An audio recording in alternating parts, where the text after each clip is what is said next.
Natalia Aparicio, ¿cómo estás? Natalia, bienvenida. Justo en Jueves de Comadres acá. Justo en Jueves de Comadres. Mira, voy a poner acá, voy a poner a bailar ahí. Bien, vamos al ritmo de la caja y del Oh, erque. qué lindo. Me encanta mi Comadres. Una de las fiestas más Bueno, y en Cochabamba lindas. la festejan muy bien, Comadres. Claro, claro. Y yo siempre he festejado muy bien, pero este Comadres va a ser particularmente diferente porque voy a estar chambeando. Mira. Pero bueno, Bueno, bien, a veces toca. Gracias por la canasta. Al fin estoy acá. sí, ¿verdad? Después Tanta de amenaza, tanta ¿no? amenaza, de verdad, realmente es hermoso lo que tienen aquí atrás, se ve hermoso Sí, y es sí. mucho más lindo así. Entonces, nada, feliz de estar contigo, Diego, de conocer a Oscar también finalmente y bueno, charlemos de política, que Bueno, nos pues encanta. charlemos, sí, algo que no nos gusta hacer, charlar de Para política, nada. ¿no? Bueno, Natalia, primero, ¿qué te trajo por La Paz? Bueno, te cuento que la Unión Europea ha abierto un consejo consultivo de jóvenes bolivianos y me han seleccionado para ser parte del consejo. Así que he venido justo para ese evento que han hecho la presentación del consejo, nos han mostrado la agenda de la Unión Europea y bueno, nos tenemos que organizar ahí para también ver cuáles son los temas de interés de la juventud boliviana y ver si se puede hacer algún tipo de proyecto con la Unión Europea sobre diversos temas, ¿no? Lo que me interesa a mí es institucionalidad, así que he venido por eso, pero claro, he aprovechado para venir acá y a otros medios también. Buenísimo, Natalia. ¿Cuál es la importancia de la juventud en este momento, ¿no? Cuando uno empieza a ver de repente la composición del actual gobierno, la composición incompleta aún o en la nebulosa de quiénes finalmente serán los aspirantes a ocupar los más de 5.000 cargos en las elecciones subnacionales o autonómicas, ve un ligero, diríamos, tufillo a renovación, a un recambio generacional que no necesariamente viene acompañado de una nueva agenda, porque uno puede ser joven pero más conservador que los que se fueron. ¿Cómo ves este momento particularmente para la juventud? ¿Sabes qué? Yo realmente veo muy bajo recambio generacional.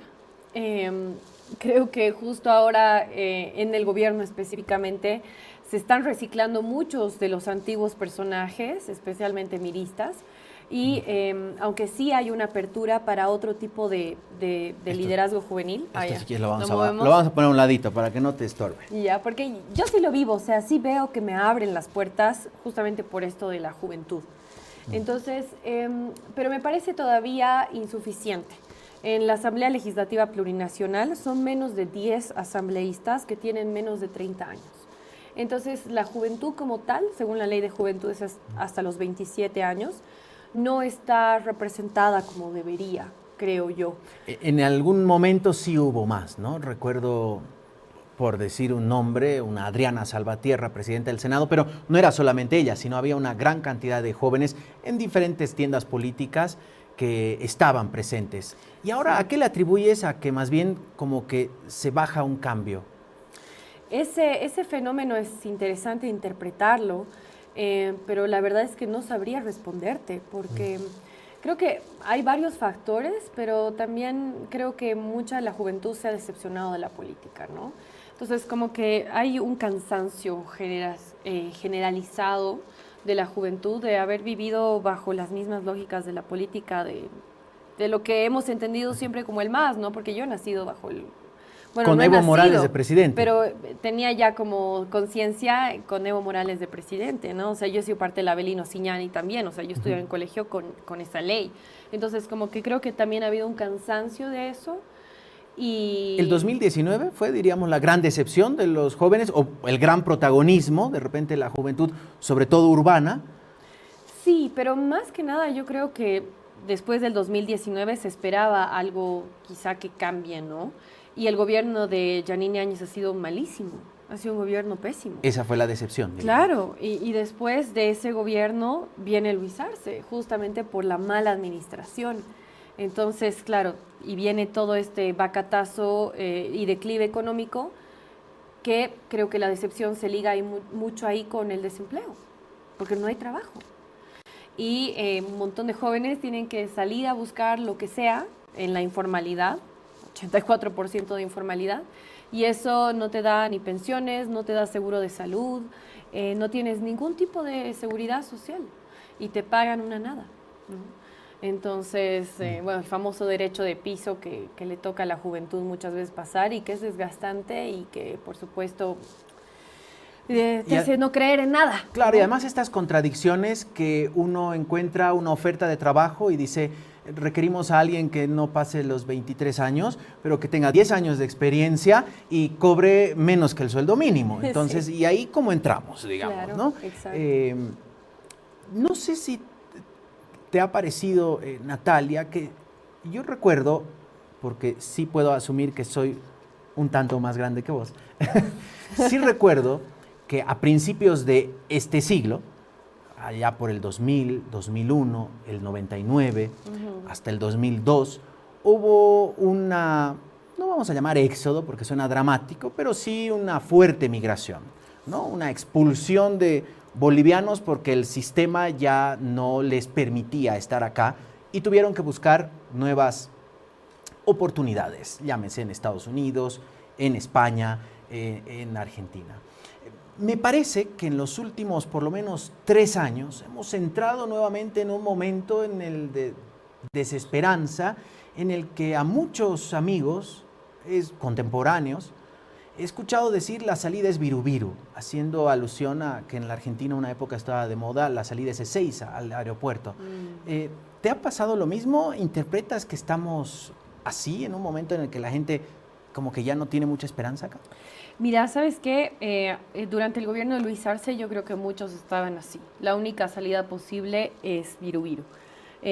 Pero también creo que el gobierno de Rodrigo Paz, al menos a cierto grupo de la población, y bueno, por las señales económicas que evidentemente estamos viendo, aunque todavía no se han hecho cambios completamente estructurales, más allá de la subvención de los hidrocarburos, creo que estos últimos meses han hecho que la población sienta un poco de esperanza, ¿no? Que al menos vea que vamos a salir de esa catástrofe de los últimos años del gobierno de Luis Arce, donde teníamos que hacer tremendas colas por gasolina, el dólar disparado y los precios también para arriba. Ahora está un poco bajando, aunque algunos sí se han mantenido. Entonces, creo que hay cierto optimismo.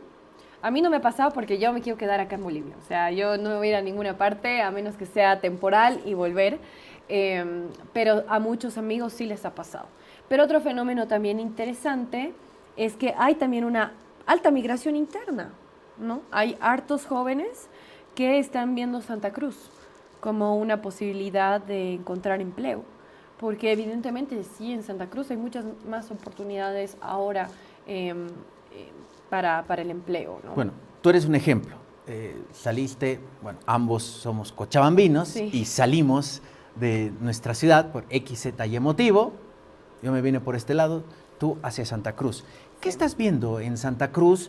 ¿Ya cuánto tiempo estás viviendo allá? ¿Y qué has logrado entender de la sociedad cruceña que tiene ciertas complejidades para entender, diríamos, a priori, ¿no? Hay que ir hilando algunas situaciones para entender de mejor manera cómo es la cosmovisión, si podemos llamar, por lo menos del centro urbano de Santa Cruz. Sabes, el fenómeno de Santa Cruz es una locura, porque yo estaba revisando algunos datos de los 90s y los datos actuales, digamos, del censo.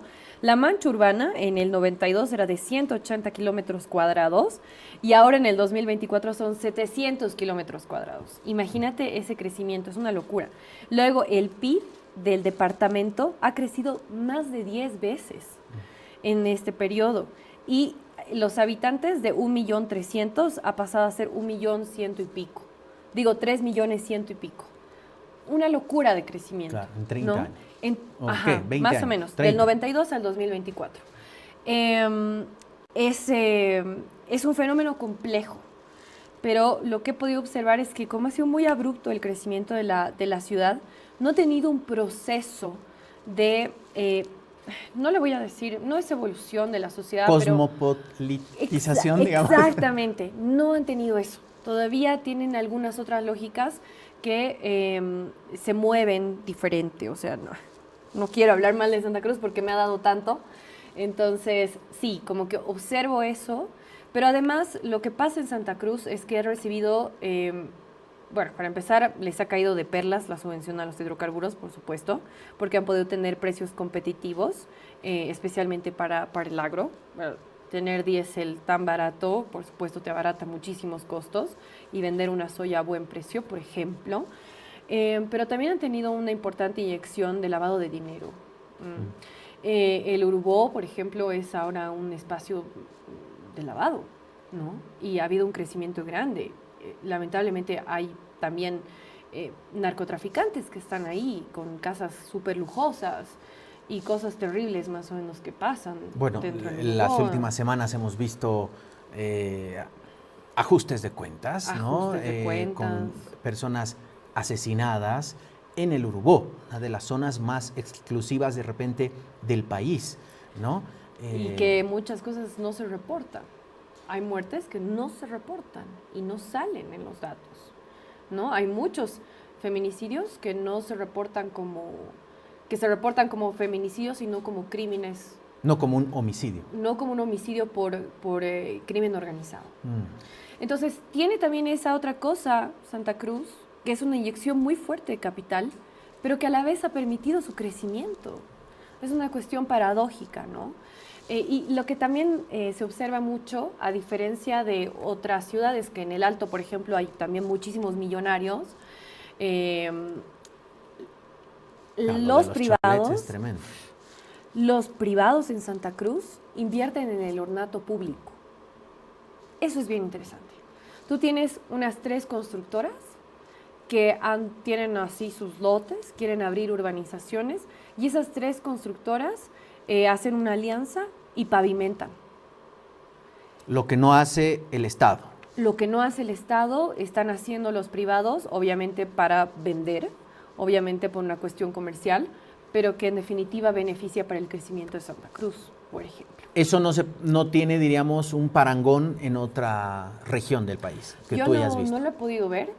Aquí en el Alto, por ejemplo, no sé si los salteños invierten en su ornato público, en sus calles o en sus plazas, ¿no? Bueno, uno por el estado en el que están creería que no. Exacto. ¿No? 3/4 de lo mismo en La Paz, que decir en Cochabamba. Y eso es interesante, de verdad, bien interesante. A mí me gusta harto la perspectiva de la alianza público-privada para el crecimiento. El otro día leía un artículo, una publicación de Cuya Reina, ¿no? A propósito de Santa Cruz, esta migración y cómo se entiende Bolivia desde Santa Cruz, ¿no? Contrariamente a esas posiciones más radicales y conservadoras de algunos grupos que casi se creen supremacistas, en Santa Cruz se está tejiendo la bolivianidad porque recuerdo por una cuestión familiar que iba todas las vacaciones a Santa Cruz, parte de mi familia es de allá, y un viernes que se coa, generalmente el primer viernes, nunca, ni por si acaso, sentía un olor a una coa, algo que hoy ya pasa, ¿sí? ¿no? El jueves de comadres, no sé si ya se festeja en Santa Cruz, infiero que sí, las chayas, esas tradiciones occidentales que van copando espacios en el buen sentido, si quieres. ¿Cuántos cambas no están bailando en diferentes fraternidades, el caporal o la morenada? Y ahí se va tejiendo una nueva historia o un nuevo momento de sincretismo cultural. ¿Cómo lo definirías? No podría definirlo mejor que sincretismo cultural. En Santa Cruz está el crisol de la bolivianidad. Si tú quieres conocer gente de Pando, de Beni, anda a Santa Cruz, ahí los vas a encontrar. Los hemos invadido, los hemos invadido, de verdad. Ya son como un mito a veces los cruceños. Yo salgo y de verdad ¿Cómo es son eso del como mito? un mito, A ver, de verdad. contanos. No están, no los encuentro. No, de verdad, yo ¿dónde salgo, ¿por dónde ando? ¿Por dónde? No salía de su burbuja. No, mentira. Bueno, yo la verdad es que a veces en eventos y incluso en reuniones profesionales son el 20% o el 10% cruceños, de verdad, y el resto paceños, cochabambinos, tarijeños y de aquí y de allá. Entonces, está así ahorita Santa Cruz y en todo. Eventos profesionales, fiestas, todo. Y en el aspecto político, ahí sí parece que hay como un freno, ¿no? Como que se suele recurrir a esta frase de no cruzan el Piraí. Parece que los políticos cruceños hay algo que pasa, algo les ocurre, que no pueden cruzar el Piraí. En el gobierno de Evo Morales, diríamos, hubo algunas figuras cruceñas relevantes en algún momento, empresarios como Salvador Rick, ¿no? O Carlos Romero, Adriana Gil al inicio. En el gobierno de Luis Arce, mucho menos, presencia, digamos, de un gabinete cruceño más allá de Eduardo del Castillo y Marianela Prada, que eran además las figuras más visibles, pero no trascendían, bueno, Edgar Montaño, pero en el actual gobierno sí hay una presencia de repente más importante de liderazgos cruceños, sobre todo ligados al sector empresarial. ¿Cómo ves esta nueva reconfiguración, digamos, del poder cruceño, ya no de repente en liderazgos políticos, sino montados en liderazgos empresariales, hoy parte del gabinete de Rodrigo Paz? Sí, yo creo que siempre el empresariado cruceño ha tenido una estrecha ligazón con el Estado, incluso con el gobierno de Evo Morales. O sea, eso es algo que todos sabemos. A pesar del Hotel Las Américas y todas las cosas que han pasado por ahí, siempre ha habido una ligazón, ¿no? Pero ahora creo que ellos están aprovechando este momento, ¿no? De tener un gobierno que está absolutamente abierto y está en realidad apostando por el agronegocio, para poder salir de la crisis, ¿no? Entonces, lo que falta y lo que les está pasando un poco a los cruceños es que si bien están teniendo estos puestos políticos en el Ejecutivo, en el gabinete ministerial y en otros espacios, no está pudiendo Santa Cruz generar un líder que le alcance para la votación, que tenga visión nacional, porque es bien difícil encontrar discursos políticos que salgan de lo regional. Que salgan también de un cierto, de un posicionamiento de relegados por el Estado centralista, ¿no? Que es como básicamente el enemigo en Santa Cruz, el Estado central. Fue la base del discurso de los últimos 20 años. Claro, y no pueden, y creo, pero es algo que ellos ya han tomado conciencia. Al menos eso he podido yo percibir. He conversado con algunos ahí, empresarios cruceños también sobre este tema. Y ellos dicen, sí, evidentemente nos falta mirar a Locoya como parte de Bolivia, como parte de lo nuestro, como lo que somos. Y ese es un proceso que estoy segura que va a venir con la juventud, con los jóvenes cruceños. Pero además también Mamén Saavedra, que es el principal, por ejemplo, de los punteros, digamos, para la alcaldía de Santa Cruz, de la ciudad de Santa Cruz, además de Solares, que también es otro personaje bien interesante. Su tercera concejal es una mujer alteña. De Mamén Saavedra. Ajá, su candidata. Una mujer de pollera alteña en Santa Cruz. Y que cualquiera también diría, eso era impensable hace 10 años. Y Mamén lo está viendo. Eso es interesante. Pero la vieja guardia de Santa Cruz no creo que pueda ver al país en su conjunto todavía. ¿Quiénes estarían en esa vieja guardia?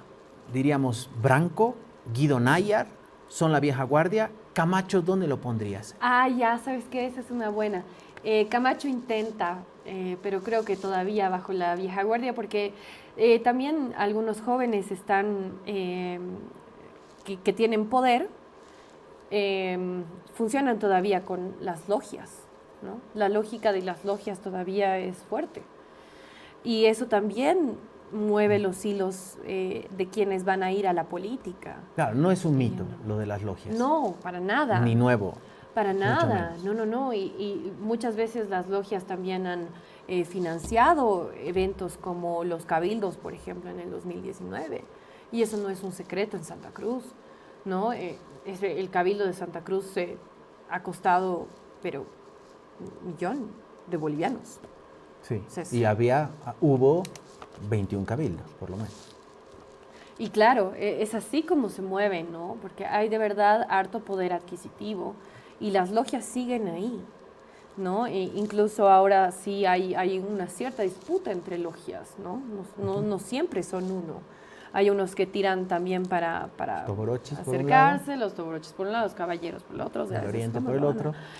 Entonces, así también se reconfigura, pero obviamente te estoy hablando de una política eh, hegemónica, ¿no? Estoy hablándote de una política hegemónica de élite, porque también está esta otra política que está en ascenso, por ejemplo, Solares, que a través de las redes sociales está pudiendo tener capital simbólico, capital político, para poder también posicionarse dentro de este tablero que antes de las redes quizás era muy, muy difícil, porque también estas élites son cerradas. Y cosa que también pasa aquí en La Paz, ¿no? También hay una élite paceña que dirige también los hilos de la política y que tiene similares lógicas o mecanismos que la otra élite cruceña, ¿no? En esta reconfiguración diríamos, del terreno político, uno cuando mira, y claro, escucha mucho, casi hasta el cansancio, desde el gobierno, pasando por autoridades de gobierno y algunos otros líderes, que dicen los 20 años. Bueno, los 20 años ya estuvo, ¿no? Sí, ya supérenlo. Párenlo, por favor. Pero bueno, los 20 años, el eje, diríamos, ordenador de la política era Evo Morales, el MAS. Después, en las elecciones pasadas, que se convirtieron en una especie de, así catalogué, una interna del MAS, fue eso, las elecciones nacionales, ¿no? Fueron las primarias del MAS, en las que Evo Morales mostró cuánto mide, lo enterró a Andrónico Rodríguez y ni qué decir el movimiento al socialismo, bajo el control de Luis Arce en ese entonces. Pero Evo Morales era el eje ordenador de la política y todo se reconfiguraba en torno a, bueno, el enemigo es él, el enemigo es el centralismo. Y en ese momento, en este momento en el que desaparece ese eje ordenador, parece que todo se desordena y no están entendiendo o pudiendo cuajar un discurso desde la derecha o los sectores conservadores, históricos, antimasistas. Sí. ¿Y ahí qué hacen?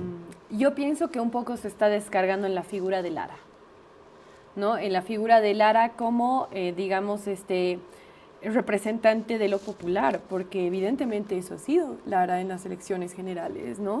Y por eso también un sector popular fuerte en Bolivia ve con ojos muy negativos al gobierno de Paz, porque lo han tomado más o menos como una traición también, ¿no? Todo lo que está sucediendo ahora. Porque claro, hay varias perspectivas sobre la evaluación del gobierno de Paz.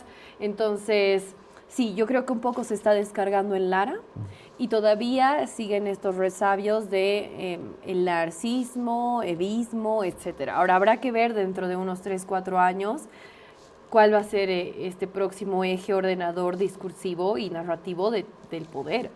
Ahora, sobre, diríamos, el evismo, ¿no?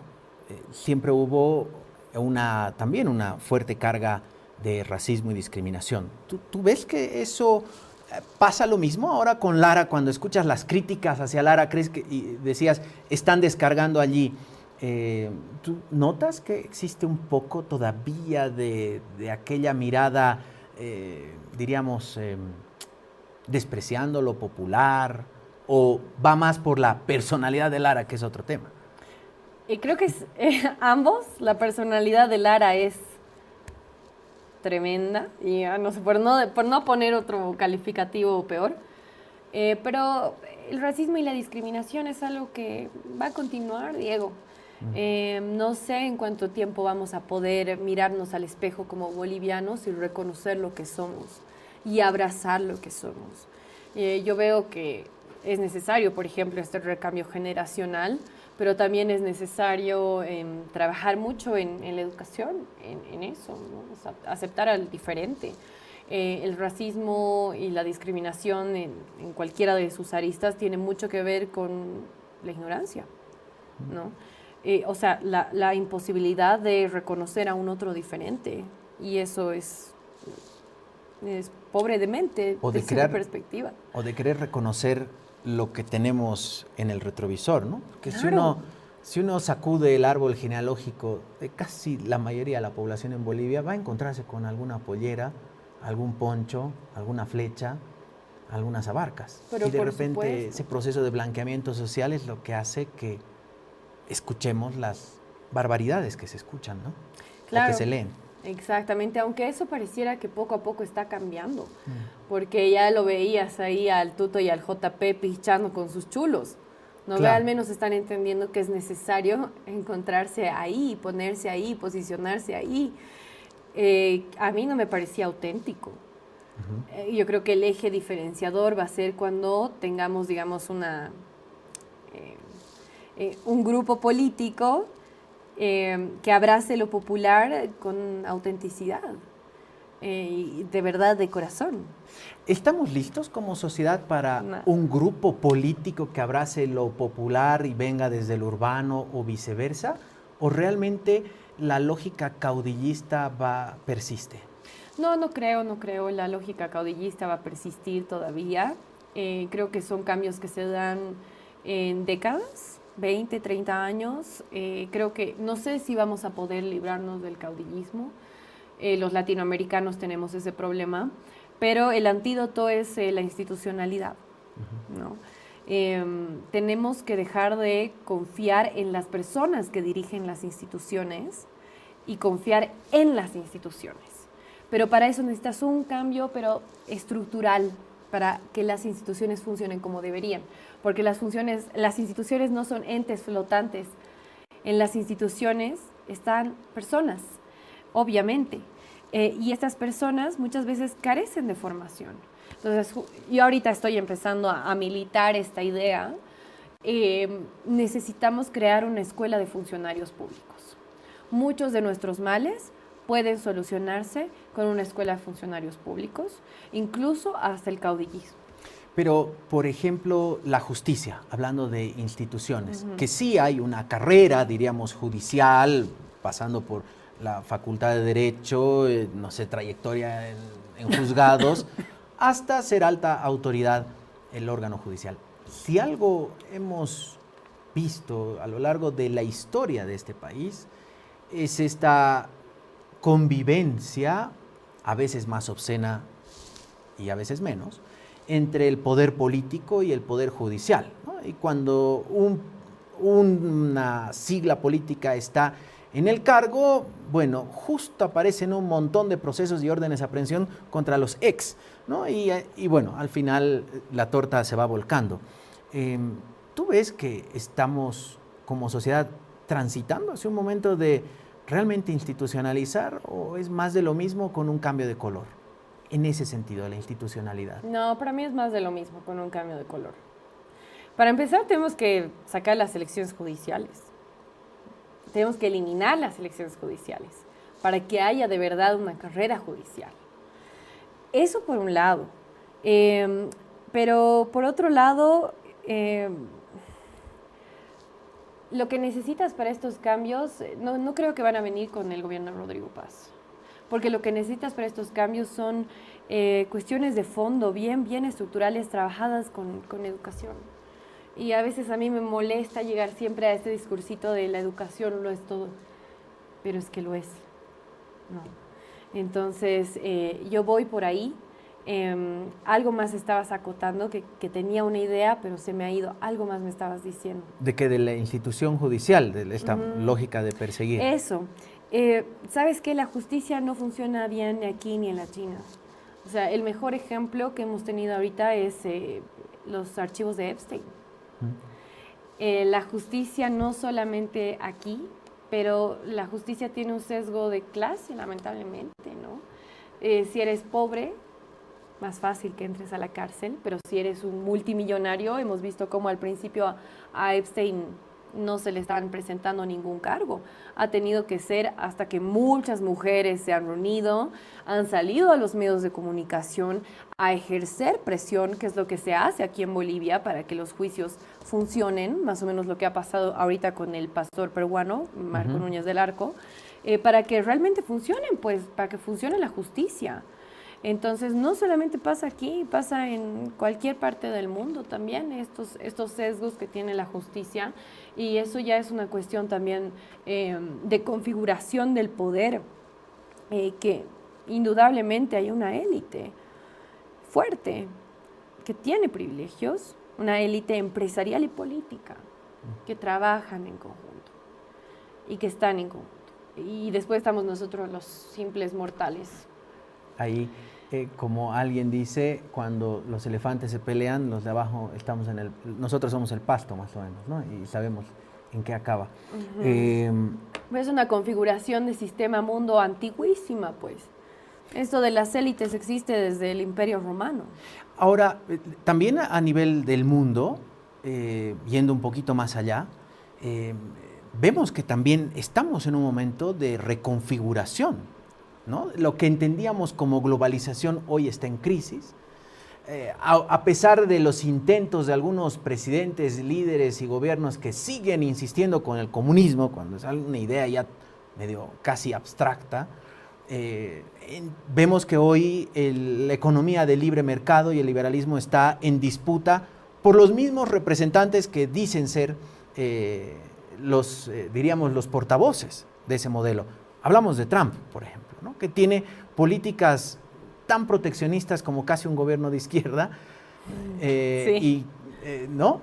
Que siempre se le ha siempre se les ha criticado a los gobiernos de izquierda, y que utiliza los aranceles como una manera de chantaje, y que prácticamente estamos en una, diríamos, reconfiguración de los papeles de ese hegemón que se convirtió Estados Unidos a la segunda mitad del siglo XX, inicios del siglo XXI, hoy ya también en interrogantes.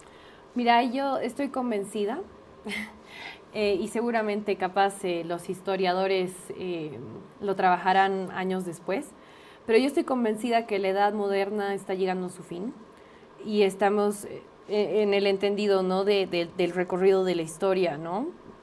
Antes de la Edad Moderna teníamos la Edad Media, entre medio el siglo de las luces, un periodo de caos para digamos, parir esta nueva era que vino con el siglo de las luces, que vino con la Ilustración, que vino con la industrialización, la creación de la democracia liberal. Y ahora, desde mi perspectiva, estamos entrando a esta nueva etapa donde estamos viendo nacionalismos autoritarios en el poder en los principales países. China, Rusia, Estados Unidos son nacionalismos autoritarios. Y cuando hay un recambio en el sistema económico y en el sistema político, se transforman también los sistemas de gobierno. Por eso teníamos estados monárquicos o teníamos estados imperiales, luego hemos tenido estados republicanos bajo la democracia y la división de poderes. Y ahora estamos creando un nuevo estado, un nuevo sistema de gobierno, porque al parecer a China le está yendo fantástico económicamente, a Estados Unidos, bueno, no tanto, pero están bajo nacionalismos autoritarios, que están saltándose muchísimas reglas de... Bueno, el derecho internacional, con lo último que hemos visto, total. Ya fue chao, ¿no? Entonces yo creo que ahorita estamos en ese proceso de pasar a una nueva era histórica y que además viene, para mí, el parteaguas es la pandemia, un antes y un después, y que viene de la mano con la tecnología de la inteligencia artificial, ¿no? Porque igual cada periodo en la historia de la humanidad ha venido también con el desarrollo tecnológico, ¿no? La invención de la rueda, por ejemplo, ha sido una invención tecnológica importante para dar un salto, o en su momento la invención de la escritura, la imprenta, y bueno, también muchos dicen que el lenguaje que nosotros hablamos es otra tecnología. Entonces, ha habido así todos estos procesos, y la inteligencia artificial está reconfigurando también la forma en la que vivimos. Tal vez en Bolivia no estamos viviendo esa realidad tan fuerte en la inteligencia artificial, pero sí en los países del norte global, ¿no? Que es donde casi siempre han pasado estos principales movimientos. Sí, justo hay un texto que publicó recién el ex vicepresidente Álvaro García Linera, que decía: estamos en un interregno de momentos, coincidiendo con lo que mencionas, en el que se está reconfigurando la distribución del mundo, básicamente, ¿no? Y a ver de qué lado vamos a quedar. No es casual esa invitación de Donald Trump el próximo 7 de marzo en Miami a 6 presidentes, entre ellos Rodrigo Paz, para establecer una estrategia anti-China. Esto en este momento no es muy beneficioso para Bolivia, ¿o sí? El jugárnoslas ya por una de las banderas. No, yo la verdad adoptaría una posición un poquito más neutral en ese sentido, aunque la neutralidad y la objetividad desde mi perspectiva no existen, pero yo no me casaría tanto con Estados Unidos, aunque sí compartimos muchos más valores que en Asia, ¿no? O sea, tenemos la misma organización y también entendimiento y sistema de valores en el occidente. En Asia es completamente diferente cómo funciona, ¿no? Por eso también tienen disciplinamiento y la democracia nunca ha sido tan sólida en países como China, ¿no? Pero lo que está haciendo ahorita Donald Trump y él mismo lo ha dicho y lo vengo repitiendo también, es un corolario de la doctrina Monroe. ¿Qué hizo? Donroe han titulado la ahora, Donroe, ¿no? claro, ese es el lineamiento. ¿Qué hacía la doctrina Monroe en 1823? Lo que hacía era sacar a los europeos y sacar la influencia de los europeos en el continente americano. Y la doctrina Monroe lo que está pretendiendo es sacar la influencia de China y Rusia en el continente americano. Exactamente lo mismo. Roosevelt también tuvo su corolario ahí en el Big Stick o el Gran Garrote famosísimo de 1904, que tuvo también ataques duros, ¿no? De hecho, el corolario de Roosevelt vino con un bloqueo naval a Venezuela. Y ahora el corolario de Donald Trump vino con un bombardeo en Venezuela y la captura del presidente, ¿no? Coincidencias históricas, más de 100 años, pero que funcionan bajo la misma lógica. Y además Trump está pues con esto del destino manifiesto, ¿no? Él cree que Estados Unidos es la tierra prometida. Y el destino manifiesto es también una doctrina política de Estados Unidos que le ha ejercido, que claro, para ellos es el excepcionalismo, ¿no? Estados Unidos en ese momento se entendía como el elegido por Dios para llevar la democracia y la libertad a la región. Casi el mismo discurso que Israel utilizó históricamente desde el inicio de la historia moderna o desde la religión, y qué vemos ahora, ¿no? Natalia, qué placer haber conversado contigo. Mira que hemos arrancado de comadres y hemos acabado hablando de la tierra prometida. Pero no, bueno, me encanta, cosas de la política. No, sí, está lindo y más allá de la coyuntura. Para la coyuntura, ¿qué te digo? A veces aburre, ¿no? Mejor ir un poquito más allá. Qué placer, Natalia. Ojalá no sea la última charla que tengamos y bueno, siempre las puertas abiertas. Gracias. Yo feliz aquí en La Razón. Gracias, Diego, por la entrevista. Gracias también a Óscar Capriles, que siempre se está comunicando conmigo para estar aquí y conversar. Así que, bueno, gracias. Y a todos los que están viendo también, dejen su like y suscríbanse a La Razón. Bien, buenísimo. Gracias. Natalia Aparicio, politóloga. ¿Qué les digo? Hablamos de todo. En este Jueves de Comadres le hicimos trabajar en vez de que esté festejando.